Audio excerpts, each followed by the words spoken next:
Us now is Dr. Jamal Hibino. He is an activist. He is joining us now live from Lafayette, Indiana. Thank you very much, Dr.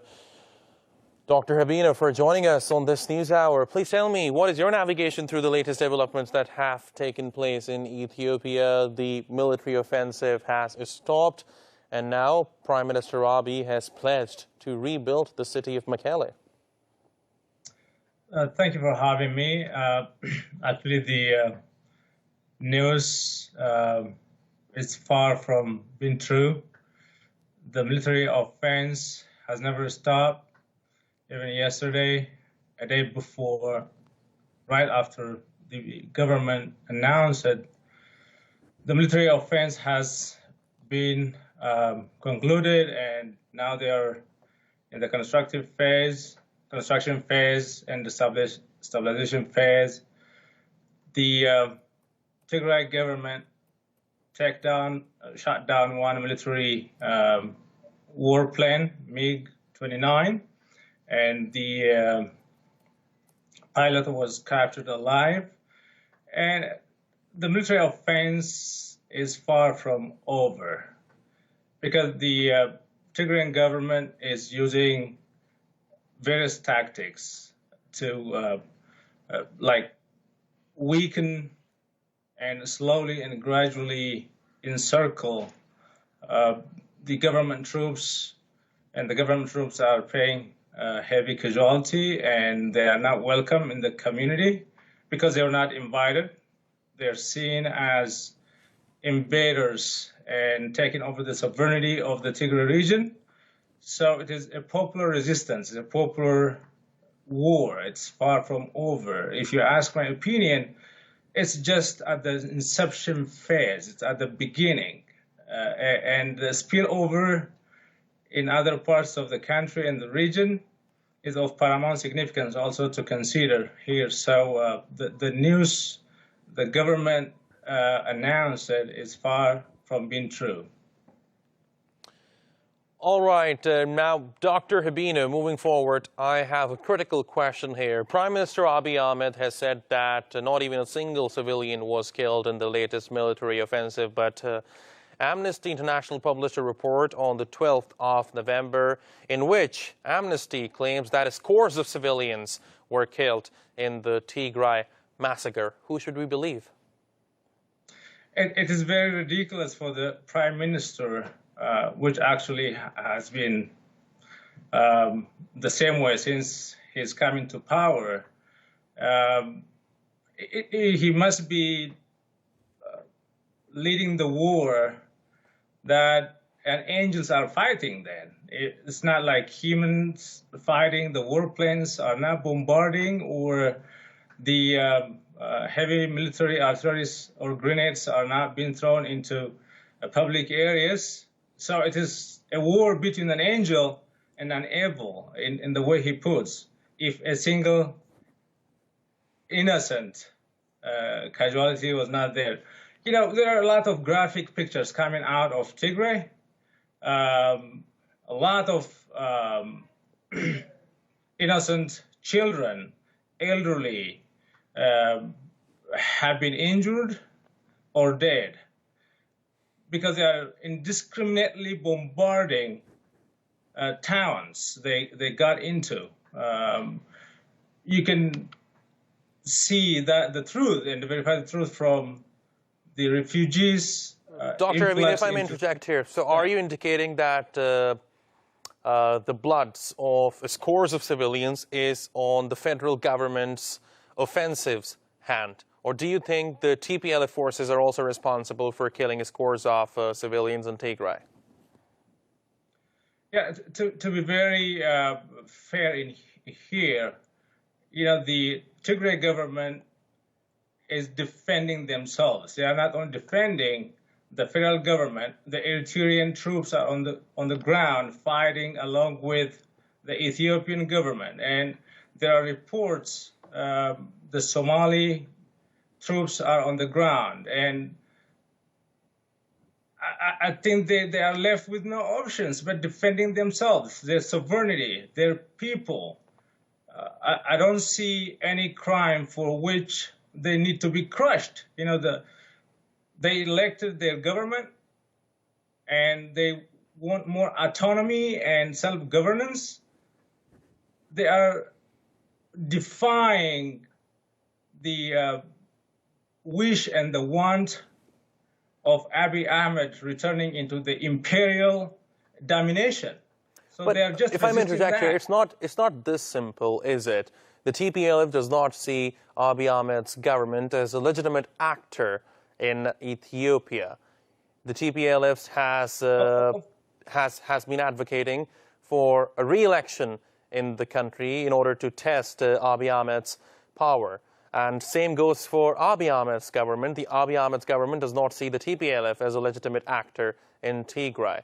So I think, don't you think it's much more than what you're saying? It's beyond a mere political rift?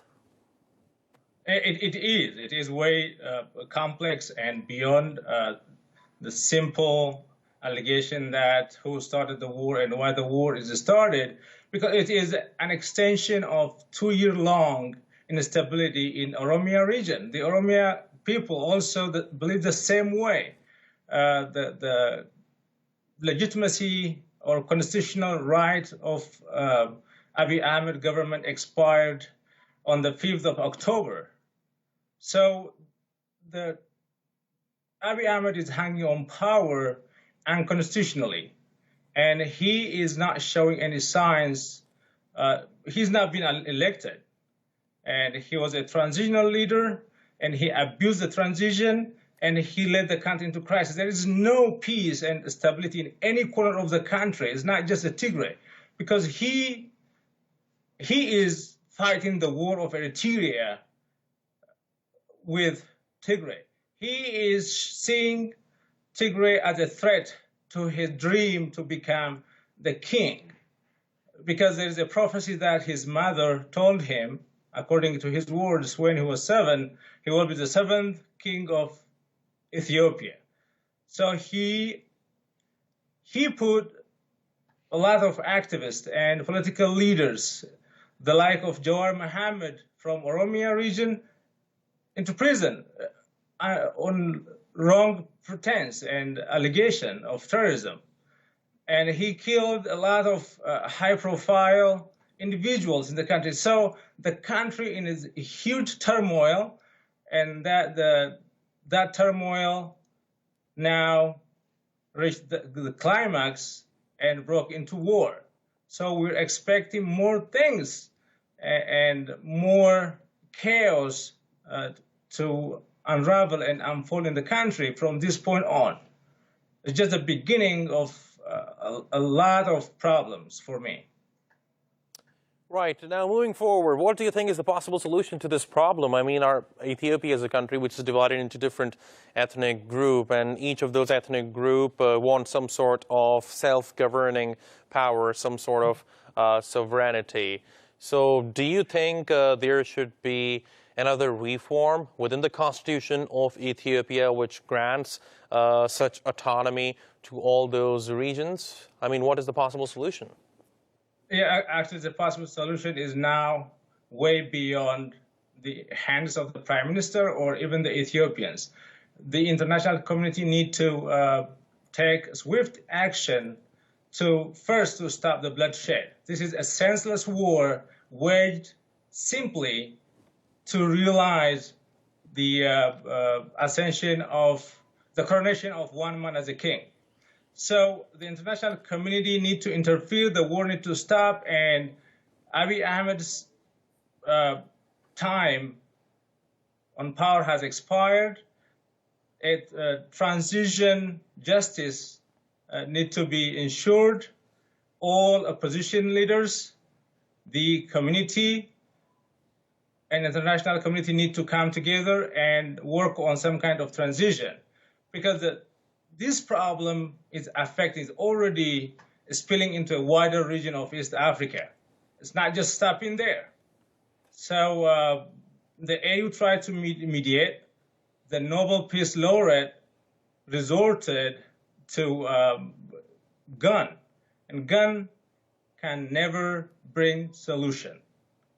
Can kill people, but you cannot make them love you or give you legitimacy or cannot capture the heart and the mind of the people. So it needs a very comprehensive, all-inclusive transition.